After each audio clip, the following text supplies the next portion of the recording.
ಪೃಥ್ವಿರಾಜ್ ಅಂತ ಮಾತಾಡೋದು. ಇದು ಮಂಚನಹಳ್ಳಿ ತಾಲೂಕು ವರವಣಿ ಗ್ರಾಮ. ಇಲ್ಲಿ ಪುರ್ದಗಡ್ಡೆ ಅಂತ ಹೇಳ್ಬಿಟ್ಟು ನದಿ ಪಕ್ಕದಲ್ಲೇ ನಮ್ಮದು ಜಮೀನಿದೆ. ಸುಮಾರು 1.25 ಎಕರೆ 1.5 ಎಕರೆವರೆಗೂ ಇದೆ. 1.5 ಎಕರೆಯಲ್ಲಿ ನಮ್ಮದು ಆಲ್ಮೋಸ್ಟ್ ಅಲ್ಲೂ 2020 ಎಂಡಲ್ಲಿ ನಾವು 1.5 ಎಕರೆಗೂ ಅಡಿಕೆ ವಿತ್ ಬಾಳೆ ಎಲ್ಲ ಇಟ್ಟಿದ್ವಿ. ಈಗ 1.5 ವರ್ಷದಿಂದ ಸ್ವಲ್ಪ ಈ ಆಸ್ತಿ ಗಲಾಟೆಗಳು ಇತ್ತು, ಅದು ಇದು ಎಲ್ಲ ಇತ್ತು. ಸುಮಾರು 1.5 ವರ್ಷದಿಂದ ಇದೇ ತಾಪತ್ರಗಳಿತ್ತು. ಇವತ್ತು ಅಚಾನಕ್ಕಾಗಿ ಅಂಟ್ಕೊಂತ ಅಥವಾ ಏನು ಬೇಕು ಅಂತ ಯಾರಾದರೂ ಮಾಡಿದ್ರೆ ಏನು ಇತ್ತು ಅಂತ ಗೊತ್ತಿಲ್ಲ. ಸುಮಾರು ಒಂದು 60 to 80% ಎಲ್ಲ ಸುಟ್ಟೋಗಿದೆ. ಏನು ಬೆಳೆ ಏನು ಉಳಿದಿಲ್ಲ ನಮಗೆ. ನಾವು ನಾಳೆ ಹಬ್ಬ ಇದೆ, ಯುಗಾದಿ ಹಬ್ಬ ಇದೆ, ಇನ್ನೊಂದು 3-4 ದಿವಸದಲ್ಲಿ ತೆಗ್ಸೋಣ, ಕಟ್ ಮಾಡಿಸೋಣ ಅಂತ ಅಂದ್ಕೊಂಡಿದ್ವಿ.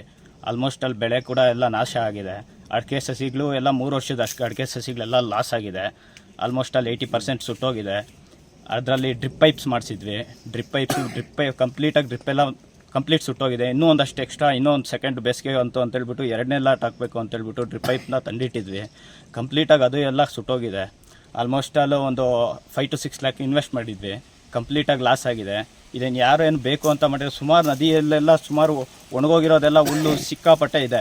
ಅದಕ್ಕೇನಕ್ಕೂ ಬೆಂಕಿ ತಗಲ್ದಿರೋದು ಬಂದು ಇಲ್ಲಿ ತೋಟಕ್ಕೇ ಹತ್ಕೊಂಡು ಬೆಂಕಿ ತಗಿದೆ.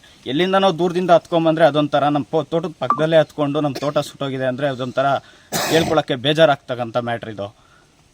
ಹಿಂಗೆಲ್ಲ ಆಗಿದೆ. ಸುಮಾರು ಒಂದು 200-250 ಬಾಳೆಗೊನೆಗಳು ಸುಟ್ಟೋಗಿದೆ. 200 ಈಗ ಹಬ್ಬಕ್ಕೆ ಅಂತ ಹೇಳ್ಬಿಟ್ಟು ರೆಡಿ ಮಾಡಿ ತಂಡಿ ಇನ್ನೇನು ನಾಳೆ ಕಟ್ ಮಾಡಬೇಕು ಅಂತ ಅಂದ್ಕೊಂಡಿದ್ವಿ. ಇನ್ನು 3-4 ದಿವಸ ಇದೆ ಕೊಡೋಣ ಅಂತ ಅಂದ್ಕೊಂಡಿದ್ವಿ. ಎಲ್ಲ ಲಾಸ್ ಆಗಿದೆ. ಈಗ ಇದರಿಂದ ಸರ್ಕಾರದಿಂದ ಏನಾದರೂ ಮಾಡಿಕೊಡಿ. ಇದರಿಂದ ಗೌರ್ಮೆಂಟಿಂದ ಏನಾದರೂ ಪರಿಹಾರ ಬರೋ ಥರ ಇದ್ದರೆ ಮಾಡಿಕೊಡಿ ದಯವಿಟ್ಟು.